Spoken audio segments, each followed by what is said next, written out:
E hoje eu vou discutir um tema bem atual, na relação entre religião e política, mas com foco empírico e histórico bem preciso.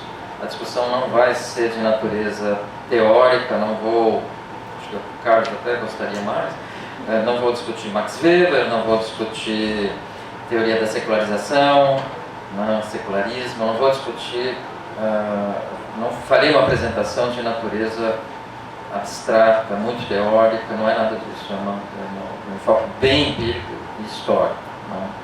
Então discorrerei sobre o ativismo político evangélico de feitio conservador e de direita.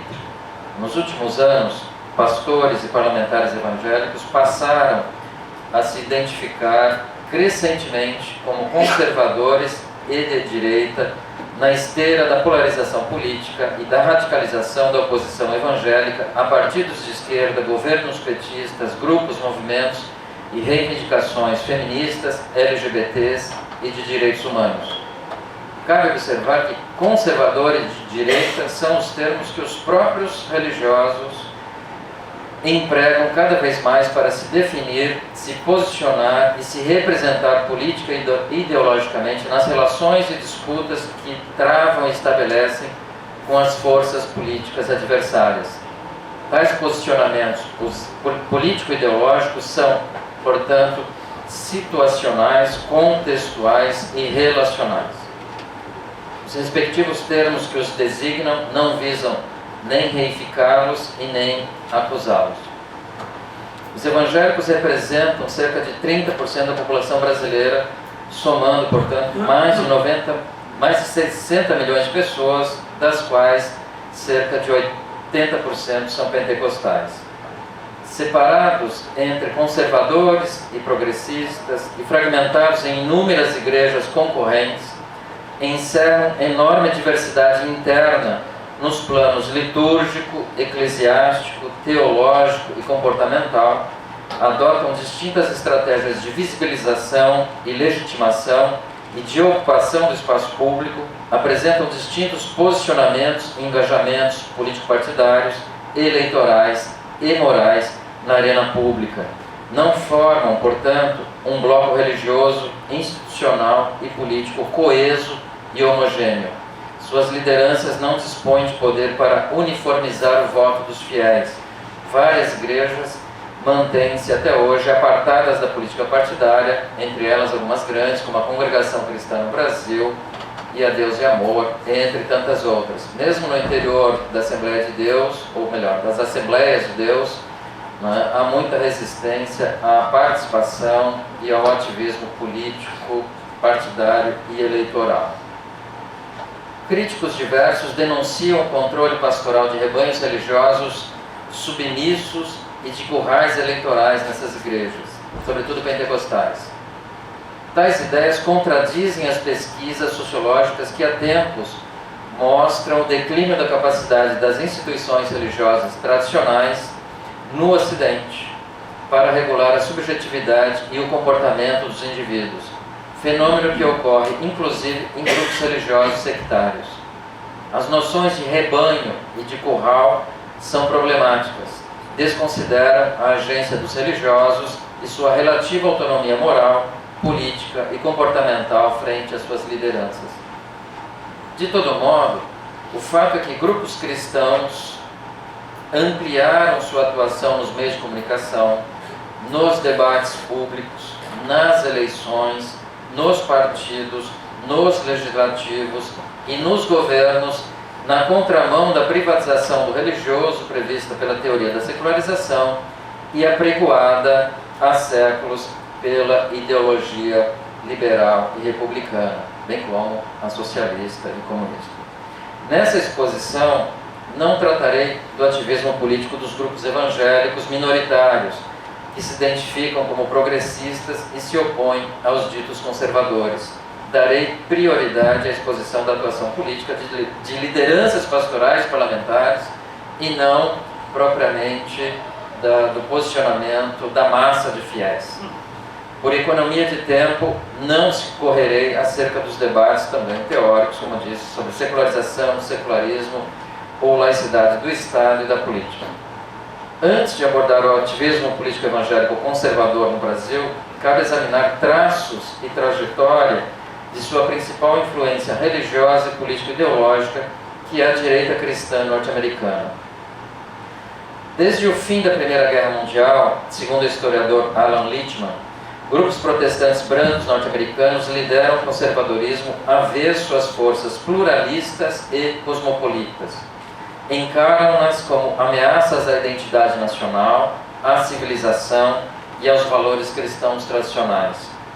Concentram-se na defesa da família tradicional, da autoridade masculina e do criacionismo, na contenção da sexualidade, da autonomia e dos direitos das mulheres, na rejeição radical ao aborto, à homossexualidade e à educação sexual nas escolas. Acusam as proposições feministas de corroer o patriarcado, afeminar os homens e masculinizar as mulheres. Na luta pelo controle da moral privada e da vida pública, procuram instrumentalizar os poderes públicos, desatar cruzadas contra adversários, defender valores cristãos e familiares como fundamento moral da nação e impor padrões morais de cunho bíblico no ordenamento jurídico. No começo do século XX, pentecostais e fundamentalistas protestantes destacaram-se entre os grupos cristãos conservadores estadunidenses. A despeito dos antagonismos e diferenças entre si, ambos os grupos são, segundo Mark Shibler, parentes nos planos teológico e cultural, e se formaram ambos em reação ao liberalismo teológico protestante de fins do século XIX. Desde o início, aferraram-se ao dogma da inerrância das escrituras sagradas, à interpretação literal e ahistórica da Bíblia, à crença no pré-milenarismo, ao conservadorismo teológico e político, à rejeição do evangelho social, da secularização e do secularismo. Nos anos 40, o movimento fundamentalista, pouco ativo politicamente na época, desdobrou-se no cisma evangelical, que hoje forma o maior segmento religioso dos Estados Unidos, encabeça a chamada nova direita cristã e constitui uma das principais bases eleitorais e sociais do Partido Republicano. Na década de 70, a chamada nova direita cristã, visceralmente anticomunista, emergiu e se reorganizou nos grupos Causa Cristã Americana, Foco na Família, Maioria Moral, Voz Cristã, Coalizão Cristã, entre outros. Em reação às mudanças culturais e contraculturais, políticas e sociais dos anos 60, empenhou-se em reintroduzir valores cristãos na arena pública, incrementar o uso evangelístico da mídia, a socialização religiosa de estudantes, a defesa da família contra o feminismo, o combate ao ensino da educação sexual e do darwinismo nas escolas, combate ao aborto, à pornografia, à homossexualidade, ao humanismo secular e à dissolução dos costumes e da moral cristã. Nos anos 80, integrou-se à coalizão neoconservadora, agregando a seu ativismo político a defesa do neoliberalismo, do endurecimento penal, do sionismo e dos lobbies pró-armas e militarista. Com isso, robusteceu a direita neoliberal com larga base social, códigos morais absolutos e forte apelo emocional. Em defesa do tradicionalismo moral e familista, uniu-se à ala católica carismática e centralizou sua ação nas questões sexuais e reprodutivas e na luta contra as reivindicações feministas e LGBTs. O ativismo político evangélico conservador no Brasil é herdeiro dessa tradição, e foi fortemente influenciado, sobretudo, pela luta política evangelical norte-americana dos anos 80 em diante. Vindo agora ao Brasil, entre 1910 e 1982, a representação política dos evangélicos no Congresso Nacional foi dominada por presbiterianos, batistas, luteranos, congregacionais e metodistas, em ordem descendente. Nesse período, os pentecostais elegeram apenas 5 deputados federais contra 94 deputados protestantes. A razão disso é que até o final dos anos 70, pastores pentecostais se auto-excluíam da política, a qual julgavam diabólica e corruptora e mundana. Mas eles não eram apolíticos, né? Eram visceralmente anticomunistas desde o final dos anos 20, assim como a Igreja Católica no Brasil. As igrejas evangélicas, com raras exceções, apoiaram a ditadura militar contra o chamado perigo comunista. Atualmente prospera o revisionismo histórico nesse meio religioso. Vou dar um exemplo. Marco Feliciano afirma simplesmente que não houve ditadura no nosso país. Com a abertura política, líderes da Assembleia de Deus resolveram participar da Constituinte. Mobilizaram os fiéis com o lema corporativista irmão, vota, irmão, magnada radical, em relação ao lema anterior, que era crente não se mete em política. E por meio do boato persecutório e conspiratório de que a Igreja Católica pretendia, na Constituinte, reconquistar posição privilegiada junto ao Estado, na nova Constituição, a fim de limitar a liberdade religiosa dos evangélicos. Na Constituinte formou-se a primeira bancada evangélica, com 32 deputados. Os evangélicos participaram majoritariamente do centrão, bloco conservador, e se erigiram em guardiães da moralidade, da família e da liberdade religiosa.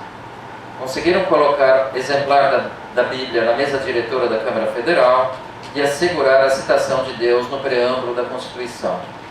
Ocuparam, sobretudo, a Comissão da Família, Educação e Cultura para rechaçar a descriminalização do aborto, a união de pessoas do mesmo sexo e lutar contra a pornografia e a liberação das drogas.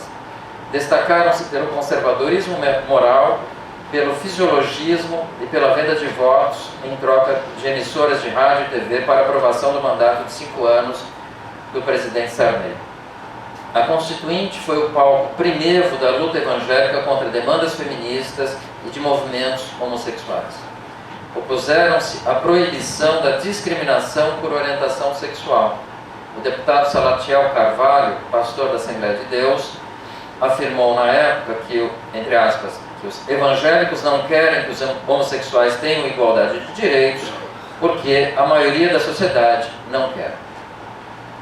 3 deputados evangélicos lideraram uma manifestação de cerca de 300 pessoas contra o aborto, a pornografia e os homossexuais no Salão Verde da Câmara dos Deputados em 10 de junho de 1987. Josué Silvestre, assessor parlamentar evangélico no Senado e autor do livro Irmão Vota Irmão, congratulou a bancada evangélica pela corajosa combatividade contra as aberrações e investidas liberalizantes e antibíblicas que, a pretexto de evitar discriminações, chegaram ao desplante de tentar legalizar o casamento de homossexuais, homem com homem, mulher com mulher. Fecha aspas.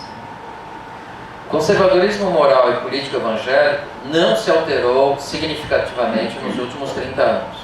Nesse período, o tamanho da bancada evangélica no Congresso Nacional triplicou. Na atual legislatura, soma 90 deputados federais e 9 senadores. Seu ativismo conservador, em certa medida, constitui reação ao ativismo político feminista e LGBT e de defensores de direitos humanos e de agremiações de esquerda. E a recíproca é verdadeira. A eclosão do ativismo político evangélico no Brasil ocorreu no mesmo período em que se formaram os primeiros grupos LGBTs para defender seus direitos. Ambos ingressaram na cena pública timidamente em fins dos anos 70, num contexto de reabertura política, de pluralização da sociedade civil e da emergência de novos movimentos sociais. A expansão da militância LGBT se fez acompanhar do aumento de sua visibilidade pública, com a estreia das paradas gays, por exemplo, em 1997. Ao lado de grupos feministas, introduziu temas dos direitos humanos e sexuais na agenda pública brasileira. Ao fazê-lo, porém, provocou enérgicas reações católica e evangélica. Em 1995, o projeto de lei 1151, de autoria da deputada Marta Suplicy, propondo a legalização da união civil entre pessoas do mesmo sexo, sofreu intensa oposição evangélica, enquanto a hierarquia católica deflagrou ampla campanha no Brasil e no exterior para barrá-la. Em outubro de 2003, deu-se a primeira articulação na Câmara Federal em defesa de políticas afirmativas e de direitos LGBTs e de luta contra a homofobia. 44 deputados e 4 senadores, sob a liderança da petista Ideli Salvati, criaram a Frente Parlamentar Mista pela Livre Expressão Sexual, de caráter superpartidário. Essa frente deslanchou a produção legislativa LGBT. De imediato, propuseram 10 projetos de lei e 2 propostas de emenda constitucional relativas a matérias de seu interesse, dobrando com isso o número de seus projetos em tramitação.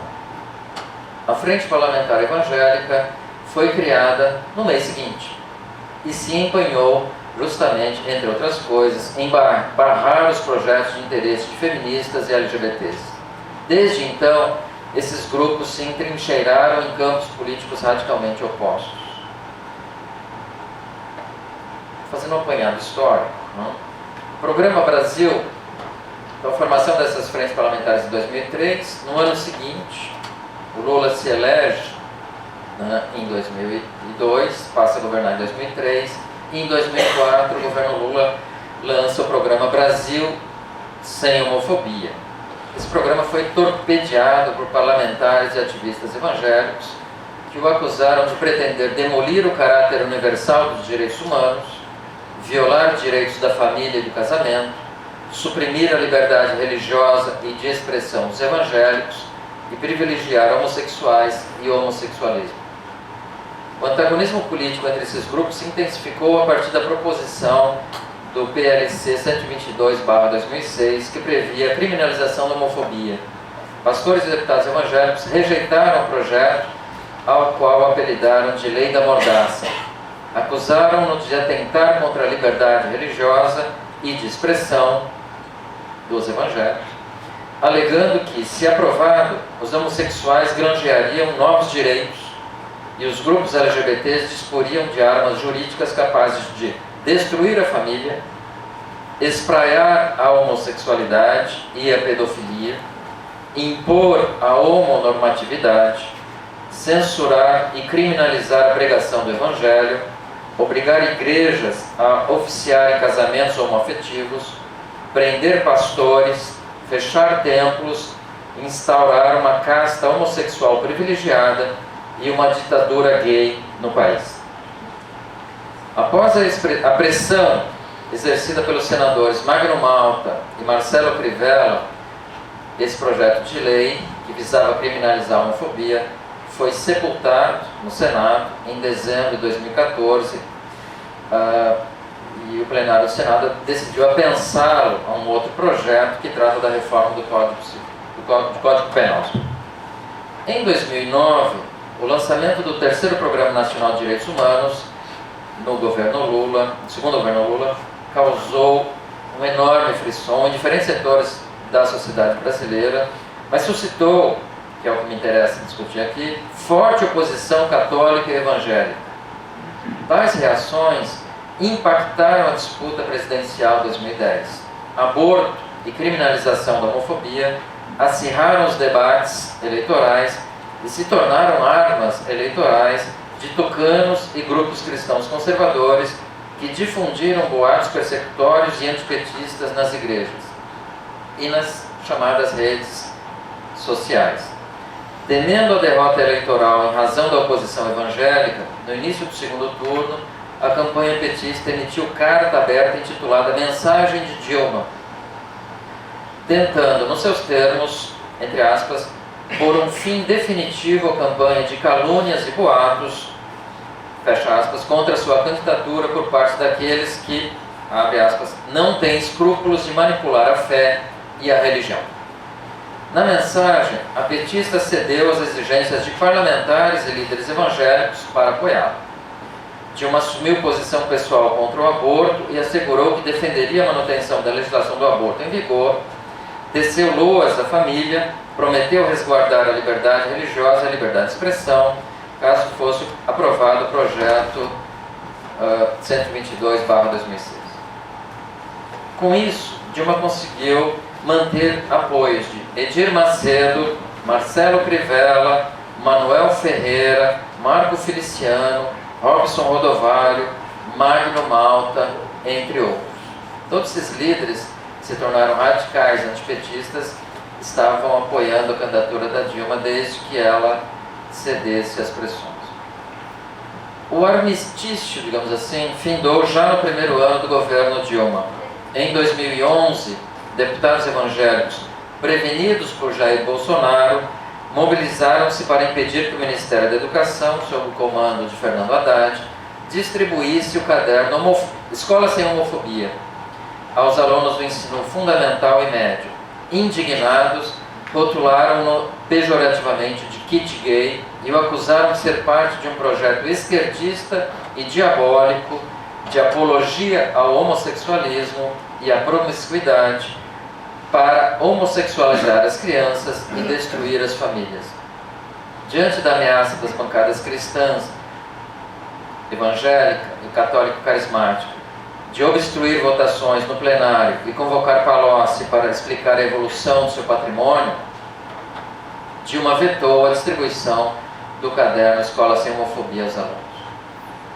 A oposição evangélica ao PT, aos direitos humanos, ou a certas pautas dos direitos humanos, e as reivindicações feministas e LGBTs, escalou um patamar bem mais elevado em 2013, quando Marco Feliciano assumiu a presidência da Comissão de Direitos Humanos e Minorias da Câmara Federal, tendo 10 evangélicos entre seus 18 titulares. Quando assumiu, ele afirmou que dali em diante iria defender os verdadeiros direitos humanos e minorias numa comissão que, segundo ele, até então era dominada pelo diabo, assim, pelos petistas. À frente da comissão, convertendo os direitos humanos num verdadeiro campo de batalha. Aprovaram o famigerado projeto de lei da cura gay. Radicalizaram de vez a oposição ao governo Dilma e ao PT e assumiram-se crescentemente como conservadores e de direita. 2013 é um ano decisivo da polarização política nacional, foi o ano também das grandes manifestações públicas de junho, né? E foi o ano, né, em que azedou de vez as relações entre o governo Dilma, o Partido dos Trabalhadores, vários deputados petistas e do PSOL e de outros partidos menores de esquerda, centro-esquerda, com a bancada evangélica e católico carismática. Na polarizada eleição presidencial de 2014, líderes denominacionais apoiaram majoritariamente candidatos adversários do PT, especialmente Aécio Neves. Em 2015, no início da 55ª legislatura, o assembleiano Eduardo Cunha, do PMDB, assumiu a presidência da Câmara Federal e, como vocês sabem, acabou exercendo papel decisivo na abertura do processo de impeachment de Dilma. No controle da Câmara, Cunha desarquivou e acelerou a tramitação de projetos de lei de seus irmãos de fé, irmãos esses que turbinaram a produção legislativa avessa às demandas feministas e LGBTs e aos direitos humanos. Lançaram, por exemplo, o Estatuto do Nascituro, coassinado por deputados católicos e evangélicos, e esse estatuto proíbe o aborto em todos os casos, inclusive nos 3 casos previstos em lei atualmente. Lançaram o Estatuto da Família, que restringe o conceito de família à união entre homem e mulher, proíbe a adoção de crianças por casais homoafetivos, pleiteia a criação do Dia Nacional da Valorização da Família, propõe que escolas públicas e privadas realizem atividades sobre a importância da família no meio social e torna obrigatória a inclusão da disciplina Educação para a Família nos currículos escolares. Para o ex-deputado assembleano Anderson Ferreira, atual prefeito em Pernambuco, autor do Estatuto da Família, aprovado em comissão especial na Câmara Federal em 8 de outubro de 2015, os cristãos precisam defender os direitos da maioria heterossexual, que, a seu ver, é oprimida pelo movimento LGBT.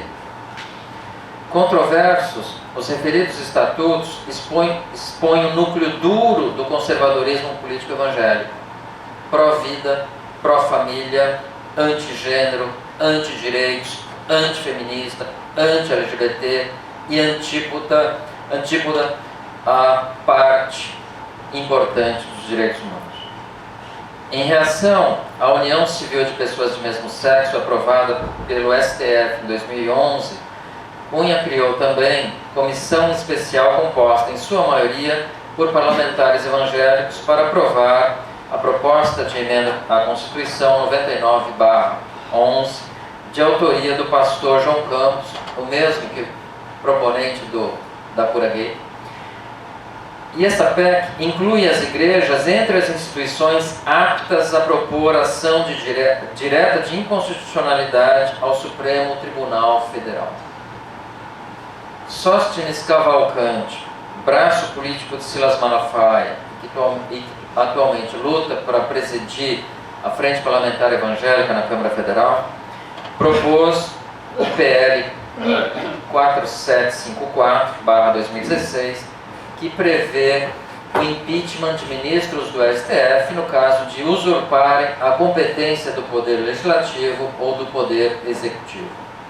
Tais projetos visam constranger a cúpula do Poder Judiciário em pautas de interesse das igrejas e reverter decisões do STF das quais discordam. Então, há um grupo, nesse momento, de parlamentares na atual legislatura que está tentando constranger, né, o STF, e uma das razões pelas quais eles passaram a investir nos últimos anos nessa disputa com o STF, na tentativa, por exemplo, de estabelecer que os ministros do STF tenham um cargo de até, por exemplo, 8 anos, não mais que isso, e a expectativa que eles têm no momento, no governo Bolsonaro, de colocar pelo menos 2 novos ministros, né,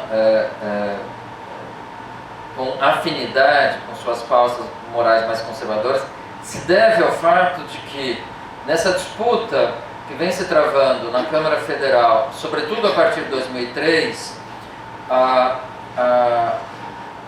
ala à esquerda, né, e os representantes de feministas e LGBTs optaram estrategicamente por judicializar as suas causas. Ou seja, não havia espaço, né, de aprovação das suas reivindicações dentro do Congresso Nacional, e a via judicial acabou sendo prioritária na sua estratégia política.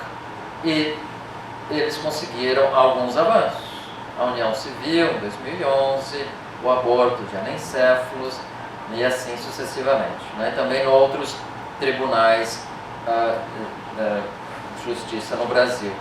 Então, não só atualmente a tentativa de ocupação dos legislativos nos 3 âmbitos, municipal, estadual e federal, né? Mas também uma tentativa de ocupar crescentemente as instâncias institucionais jurídicas do Brasil como forma de tomar decisões jurídicas seguindo os cânones bíblicos. Nos últimos anos, integrantes da bancada evangélica e carismática transformaram a escola pública, o material didático e a atividade letiva noutro campo de batalha. propuseram projetos para tornar obrigatórias a disciplina de ensino religioso, a leitura da Bíblia e a inserção do criacionismo na grade curricular das escolas públicas. Em 2014, conseguiram retirar a promoção da igualdade de gênero e de orientação sexual da versão final do Plano Nacional de Educação, proposto pelo governo federal para o decênio 2011-2020. Em reação à educação sexual e às políticas de igualdade de gênero na área educacional, abraçaram o Escola Sem Partido, criado pelo advogado católico Miguel Nagili em 2004, sob a inspiração de Olavo de Carvalho. Nessa empreitada, aliaram-se ao Movimento Brasil Livre, MBL, e propuseram quase 200 de projetos de lei na Câmara Federal, em legislativos estaduais e municipais, para combater a suposta doutrinação ideológica na escola, leia-se método Paulo Freire, marxismo, etc., e o que nomeiam de ideologia de gênero. Avaliam que a legislação educacional, o material didático, as práticas de ensino e as políticas educacionais, especialmente dos governos petistas, mas não só, estão inteiramente contaminadas de doutrinação política e ideológica, marxismo, comunismo, ideologia de gênero, visando destruir a família brasileira por meio de doutrinação esquerdista, erotização e reorientação da sexualidade de crianças e adolescentes. Diante disso, pretendem, por meio de seus projetos de lei associados à Escola Sem Partido, assegurar que os valores familiares e cristãos se sobreponham à formação escolar, envolvendo atividade docente, material didático, no que se refere à educação moral, sexual e religiosa, a fim de resguardar a família, a heteronormatividade, o casamento monogâmico e o controle dos pais sobre a formação e socialização moral de crianças e estudantes contra a suposta ação perversa de doutrinadores. Para tanto, preconizam a censura a professores e a materiais didáticos e a imposição de conteúdos morais e religiosos à escola, avessos ao conhecimento científico, à cidadania e à educação laica e republicana. E militam para banir da legislação e das políticas públicas quaisquer referências a gênero, orientação sexual, educação sexual, identidade de gênero, desigualdade de gênero e violência de gênero. Em abril de 2017, por exemplo, forçaram o Ministério da Educação, sob o governo Temer, preso hoje, a retirar as expressões orientação sexual e identidade de gênero da base comum curricular.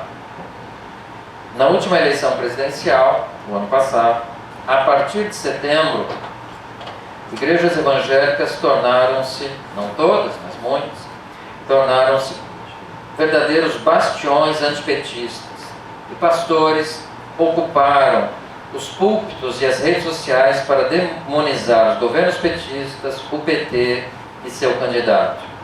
Silas Malafaia, da Assembleia de Deus Vitória em Cristo, apontou seu canhão digital contra Haddad e acusou-o de ser autor do kit gay, entre aspas, essa cartilha do inferno para destruir nossas crianças.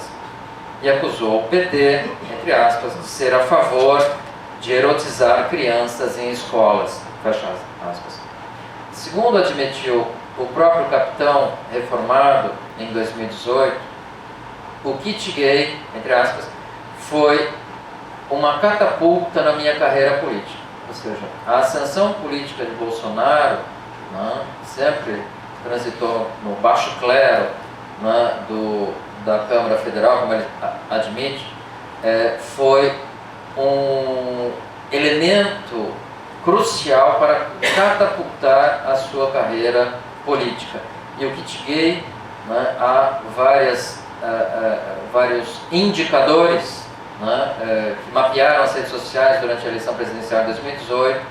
O kit gay foi um dos principais instrumentos de mobilizados pelo próprio Bolsonaro e por seus filhos, né, pessoalmente, para tentar demonstrar a perversidade, né, do candidato rival petista e dos governos petistas e da esquerda, etc. Então, aquilo que parece uma piada, né, que foi proibido pelo próprio TSE, né, proibiu a veiculação da campanha do kit gay, né, por ser uma fake news, mas ela teve uma importância grande como outras fake news, teorias conspiratórias. A demonização pastoral do PT, naquele momento, surtiu efeito, ampliando o antipetismo nesse meio religioso. No segundo turno, 70% dos votos válidos dos evangélicos, segundo o Datafolha, iriam para Bolsonaro e somente 30% iria para o petista. Tal diferença, que permaneceu na casa dos 40 pontos percentuais, muito superior à diferença de 7 pontos entre os católicos, foi, com certeza, um dos principais fatores da vitória do candidato do PSL. Os evangélicos foram, né, um dos principais segmentos do eleitorado a dar a vitória ao Bolsonaro. Líderes evangélicos apoiaram Bolsonaro, acima de tudo, por considerá-lo representante legítimo de seus valores e capaz de derrotar o inimigo petista e os perigos que lhe atribuíam: implantar o comunismo, perseguir os cristãos, abolir o direito dos pais de educar os filhos, reorientar a sexualidade das crianças, destruir a família. Bolsonaro e os evangélicos atuaram juntos ao longo de 2 legislaturas numa verdadeira cruzada moral em defesa da cura gay, do orgulho heterossexual, dos estatutos do nascituro e da família, e no combate à união civil de pessoas do mesmo sexo, no combate à lei que obriga a rede pública de saúde a atender vítimas de estupro, no combate aos programas de prevenção à homofobia. Robson Rodovalho, líder da Sara Nossa Terra, justifica o apoio eleitoral a Bolsonaro, afirmando que ele durante a campanha eleitoral, ele é, entre aspas, o único que empunhou a bandeira da vida, da família, da igreja, da livre economia, da escola sem partido e contra a ideologia de gênero. Fecha aspas. Malafaia repisa, abre aspas, é o único que defende diretamente a ideologia de direita. É a favor dos valores da família. É contra essa bandidagem de erotizar criança em escola que toda esquerda quer. Fecha aspas. Pastor Rina, da Bola de Neve, exalta, abre aspas, é a primeira vez em todos esses anos que a gente tem um candidato de direita de verdade, pró-família, pró-Deus, pró-valores, pelos nossos princípios, favorável à Igreja de Jesus. Estou mencionando alguns depoimentos, né, declarações de apoio a Bolsonaro, porque eles contêm todos os ingredientes que eu já mencionei, mas também a autoidentificação desses pastores como conservadores e de direita. Então, isso é algo muito novo, por isso o subtítulo da palestra, a ascensão da direita cristã. Se no início da palestra eu falei, com 30 anos atrás eu já não defendia uma pauta semelhante? Sim, com alguns acréscimos, não? Mas ao longo desses últimos 30 anos. Mas várias coisas, digamos assim, conspiraram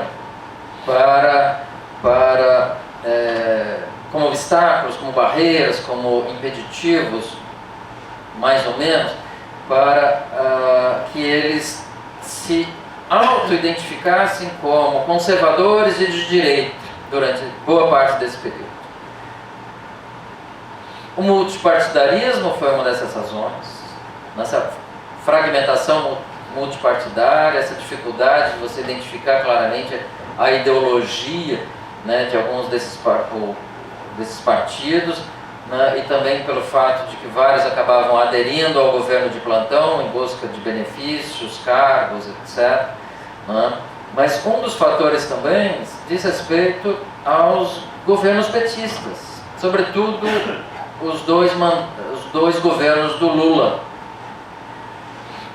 que tinha muita capacidade de diálogo, um forte poder de atração, um período em que a economia cresceu muito, né, o que fez com que o governo tivesse popularidade, e pelo fato do Lula conseguir, a duras penas, um equilíbrio instável entre, né, de partidos de direita, claramente, partidos de esquerda, e a ocupação de vários desses ministérios, não à toa a inflação, né, de ministérios, a ocupação por militantes, feministas, LGBTs, por exemplo, na Secretaria Nacional de Direitos Humanos, o espaço para os grupos afros no Ministério da Cultura, com Gilberto Gil, e também espaços para os evangélicos, quer dizer, desde o segundo turno de 2002, né,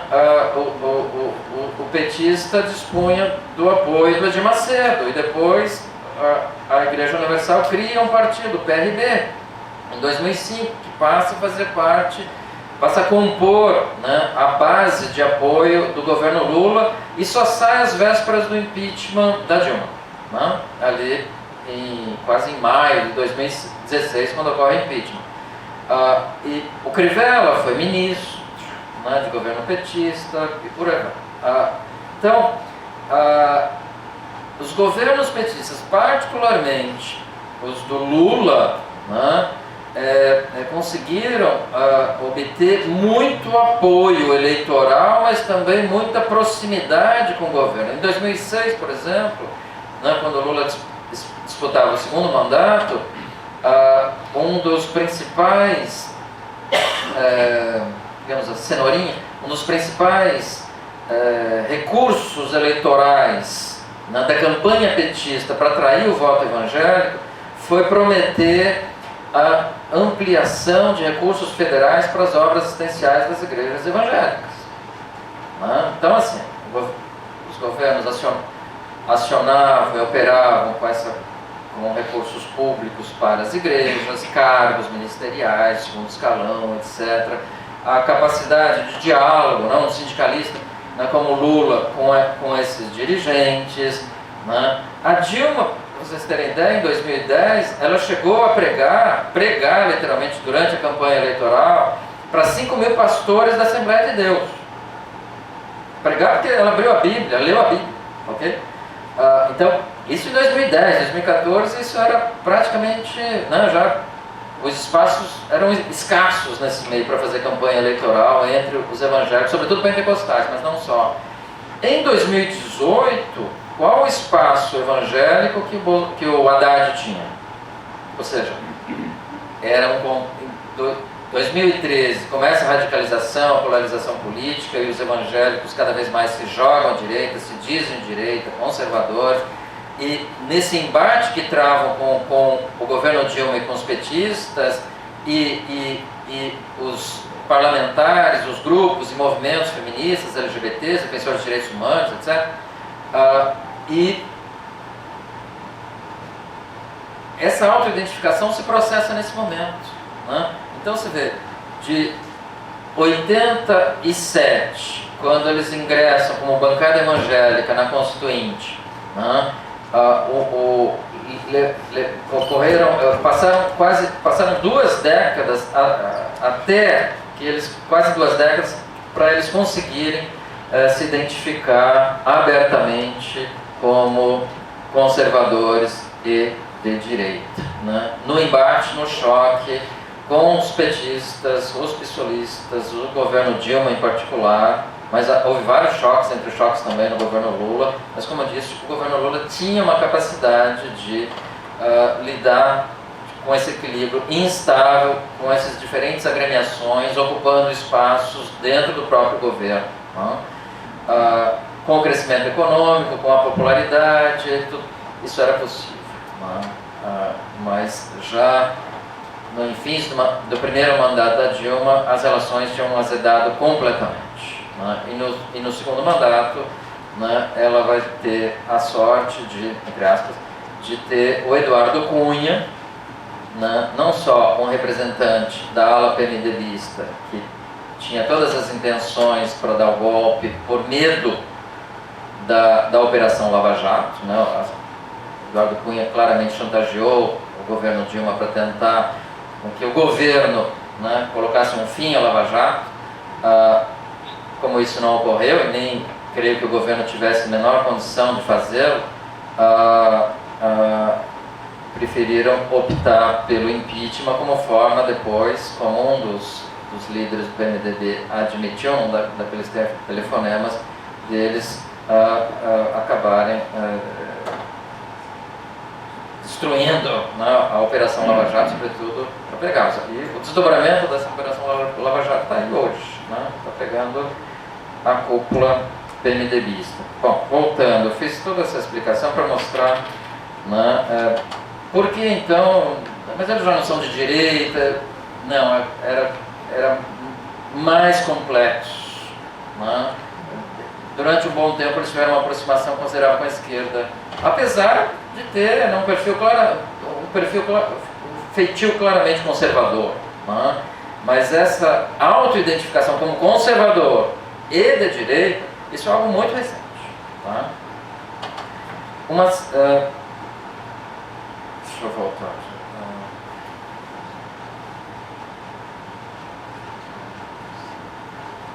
O maciço apoio pastoral a Bolsonaro recrudesceu o antipetismo evangélico. Contudo, tamanha clivagem político-ideológica, né, 70% a favor do Bolsonaro e só 30% a favor do Haddad, não se deveu apenas isso. Foi gestada por muitos anos. A demonização evangélica do PT principiou na eleição presidencial de 1989. Mas, como eu disse, esmaeceu nos governos Lula por razões diversas, né?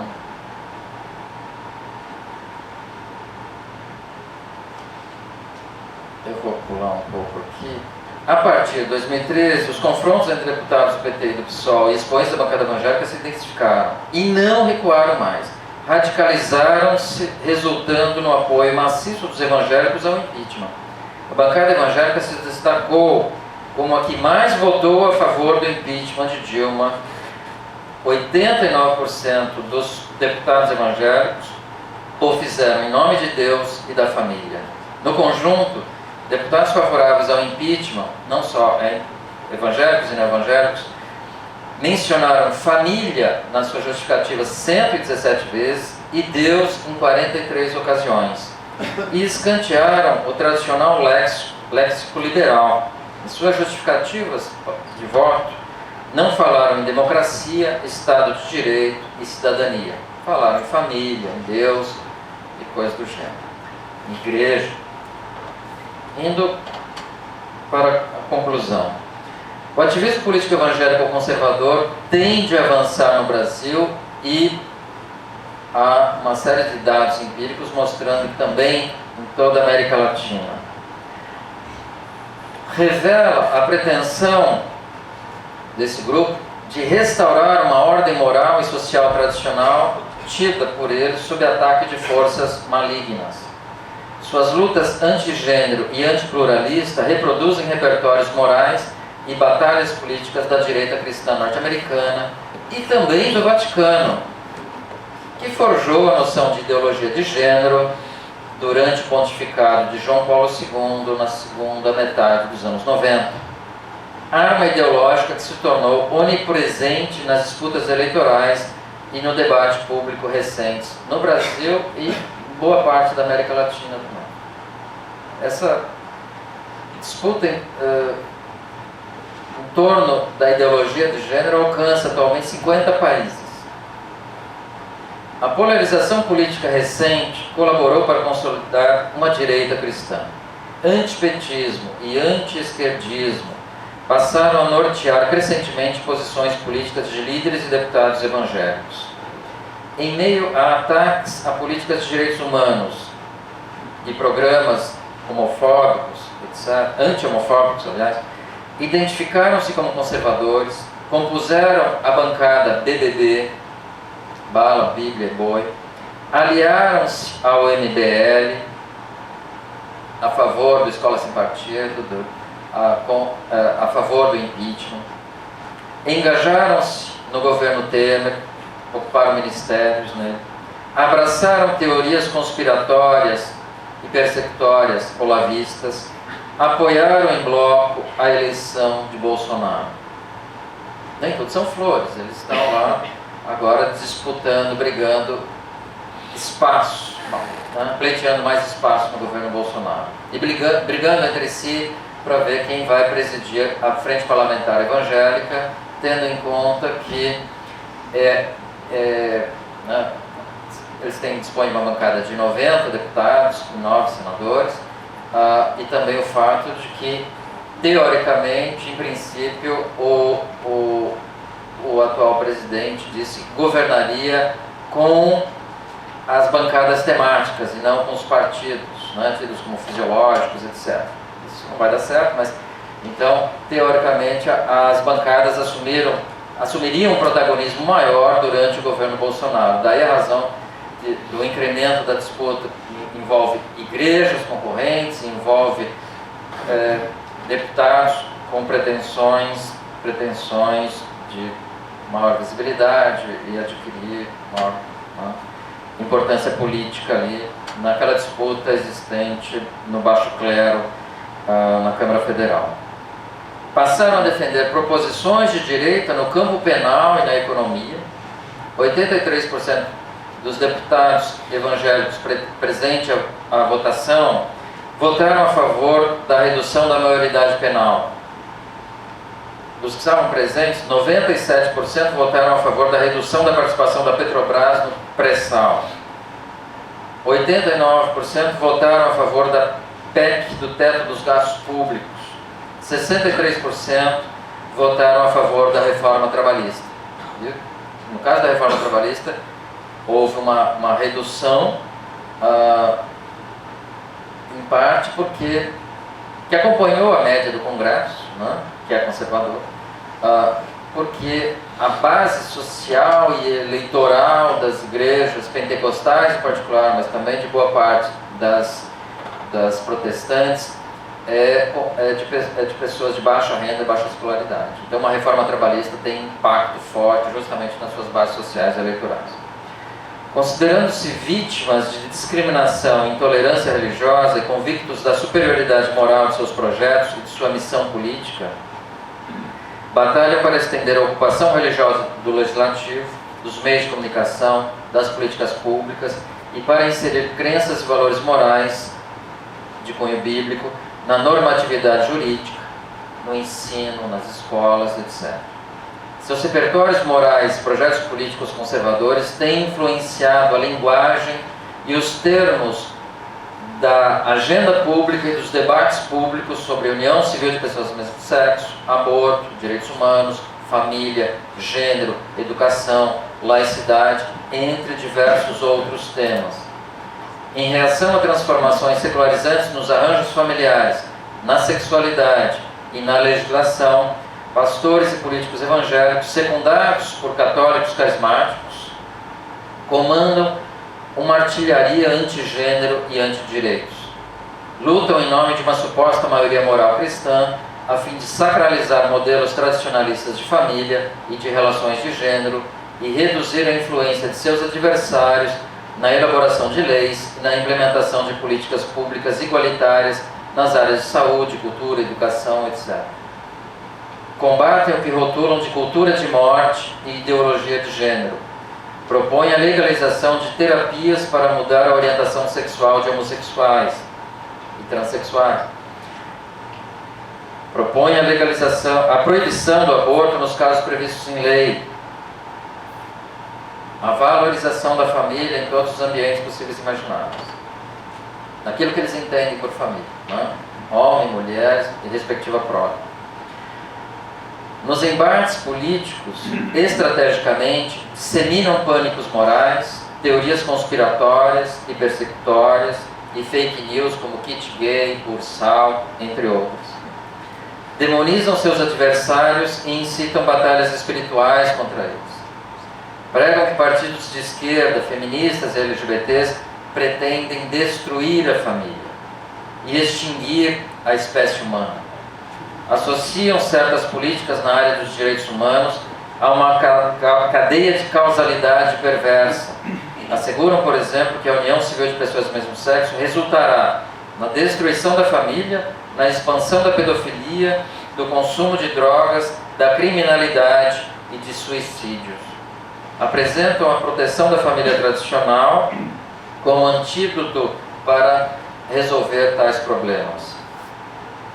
O ativismo político evangélico, contudo, enfrenta dificuldades de se legitimar e tem sido duramente contestado e taxado de fundamentalista e intolerante por coletivos feministas, LGBTs, defensores de direitos humanos, grupos e partidos de esquerda, órgãos de imprensa, etc.